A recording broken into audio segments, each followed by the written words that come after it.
Good morning, Biblionauts. This is Greg, among other things, and today I wanted to talk to you a little bit about my Kindle, since I got a new Kindle, as you all know, and it seems people is interested in my impressions about the Kindle. So I thought I'd make a video and maybe talk a little bit more in depth now that I have read a couple of books in it. I'm currently halfway through Beowulf. So I'll be talking about that as well in some other video at some point whenever I get battery again. But yeah, I am loving it.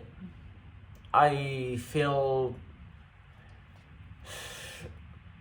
definitely for traveling, this is the future. This and this together are the perfect combination. This is a power bank, but it's also a solar battery. So, and it's also a torch, and it's also waterproof. This is perfect. This is all I need. So this and this together are infallible. Now I can go anywhere and read for as long as I want. This eventually, after, like, if you use it a lot, eventually the solar light is not enough to fully charge it. So every now and then you have to charge it as well on a normal station. But I feel like I found a solution, because these together still weigh more than one book, even more than one big book. But I never carry only one book. Every time I travel, I carry at least 5 books. The time I carried the least books was when I went to the Sahara Desert, which you have a really cool, not very well put, but really cool scenery behind one of my videos on the read along of The Name of the Rose, in which you can see the Sahara Desert behind me. And that in that trip I was carrying 4 books. So 5 books is definitely heavier than this. And this together is not 5 books. This together can be 7,000 books. It can be whatever you want. At the moment I only have a couple more books here, so I'm gonna run out of them very soon, because I just got it. The reason why I was delaying it so long is because I hate tech. It's not that I am technophobic. I actually am not. As much as I sort of talk so much about sort of like how technology is fucking up nature, I am not that kind of person that is sort of like, let's go back to the primitive. No, not at all. I think technology is a great tool, as long as it is a tool and it's not you that becomes a tool, as often happens, especially with phones and other things.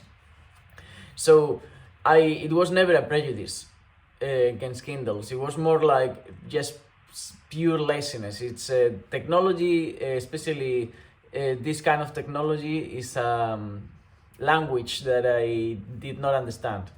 I have the IT skills of a boomer. So yeah, that's the reason why it took so long to get a Kindle. I did have one and I disposed of it. I don't know what I did with it. I never opened it. Just the task seemed too much, and I was an unfounded self-imposition, because it's actually very easy. I already learned how to take notes. I already learned how to. I haven't yet gone back to check my notes, so I don't know how easy it is to see those notes. But highlighting and taking notes is very easy. You can also remove them, which allows you to sort of like endlessly interact with a book, rather than, some of my books, I have taken so many notes in them that there's literally no space left in the margins. So yeah, I am very, very happy. This is a Kindle Basic. It's the new edition. There you can see Beowulf. That's where I am at the moment. I don't like that I cannot see the page number. I understand that is because the layout inside the Kindle is different from a normal page. So this is probably not one page. This is probably like 3/4 of a page or something like that. Also, I have very big hands, but you can see also the size. I'd say if we were to talk, oh look, we have a ship behind.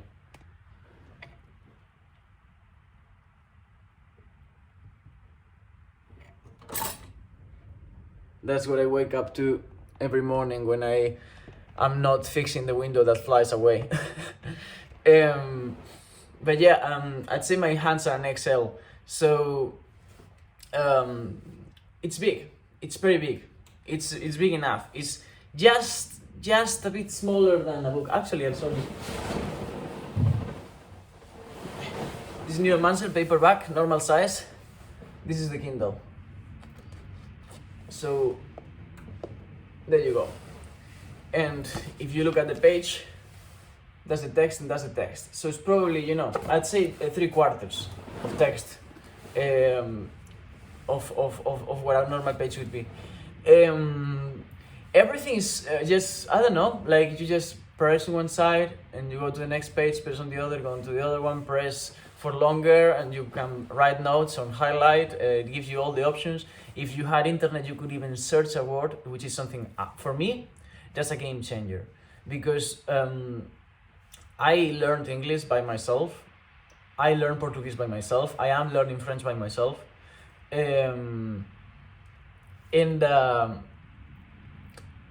Every time I read a book, because reading is not my main way to learn a language. Interaction is.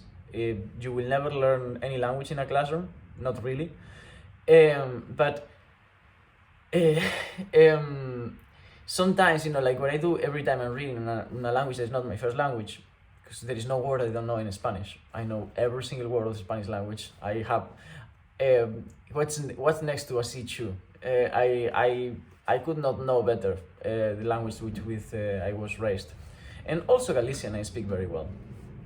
But when it comes to English, I still have many blind spots, and it's a problem because a couple of years ago, precisely in order to learn more about this language that rules the world, I decided to start writing in English, and now I primarily write in English.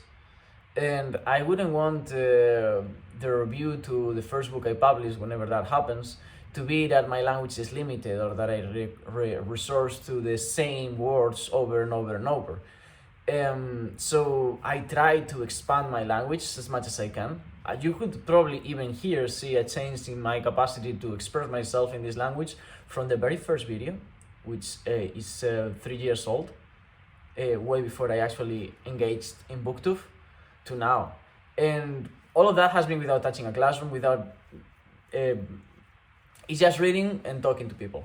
So in reading, what I do normally is I underline a word, and maybe in the moment or later, sometimes I do it later because I don't like picking my phone to search up a word.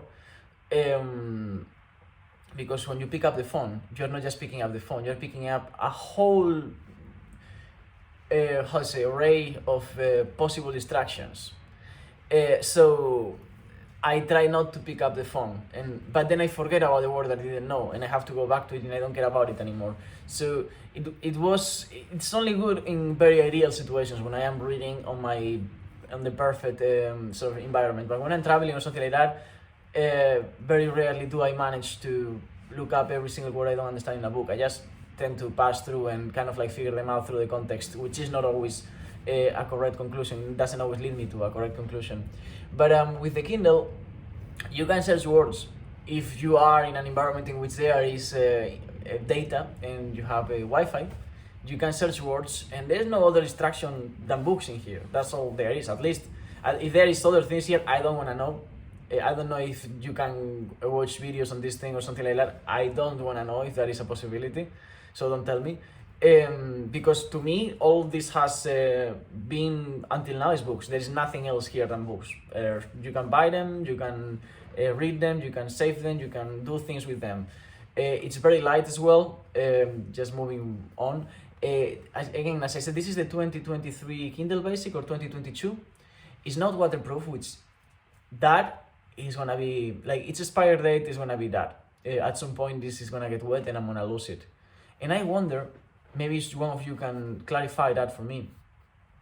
If I lose it, do I lose all the notes and everything that was contained in here? Or is that saved on my Amazon account or something like that? Because this is, I don't know if all the Kindles are Amazon. As I say, I don't know anything. But this seems to be Amazon, and I had to put my Amazon email and everything. Oh, this went back, back. Yeah, there you go. But yeah, if I lose everything when I lose this, then I'm a bit I don't like that, because I lose things, and I don't generally lose books. Every time I lose a book is a big deal for me.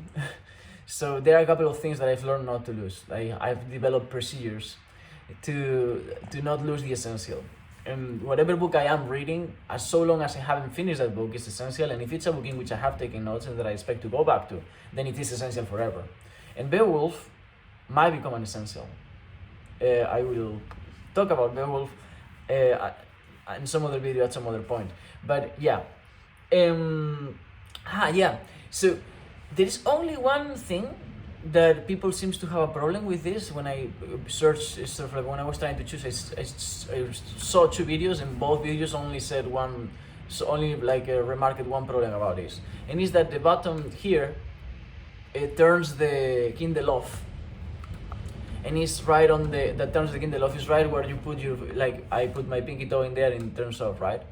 Well, I don't know if they made an improvement, but I suppose so, because this Kindle, the bottom is extra stiff. You have to press really hard. If I leave all the weight of the Kindle right on where the bottom is, like right in the bottom, it's not turning off. I'm not holding it. Okay, now I did. But that's because I pressed with this finger here. Let me try again. If it's just the weight of the Kindle with not me pressing, it's not turning off, and I'm right where the bottom is. So I haven't had that.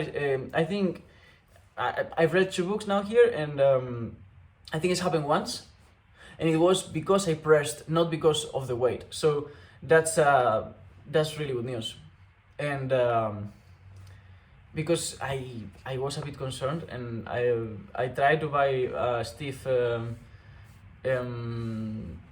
cover, but it's not, doesn't protect at all the bottom. So that was my only worry with this, and it doesn't seem to be a problem. So there we go. That's all. Also, one thing, and this is more a question than anything else. Tell me, in which ways can I get books and upload them here? Which I'm sure there are some illicit ways. I'm asking for illicit ways to get books and upload them here. And also, yeah, if you know any good tutorial or something for uploading also books from the Project Gutenberg, which I always see booktubers talking about, and I've never sort of like had any experience with it, because I've never read online except for the PDFs of obscure philosophy texts. So let me know about that as well. How do you get your books into your Kindle? Let me know if there is anything I'm overlooking, any feature that I might not have put in use yet. I'm very new both to this kind of technology and to Kindles in general. But as I said, I am loving it, and part of the reason might be that the 2 first books I read in this are not just good, and not just books that I like, but also books that appeal to me specifically, that awakened memories, that made me think of, like, you know, books I read when I was a child and stuff like that. And the one was, which you probably have seen by now, Black Beauty, and now it's Beowulf. So I'm starting to develop a kind of sentimental relationship with this, not so different from the one that one would develop with a book.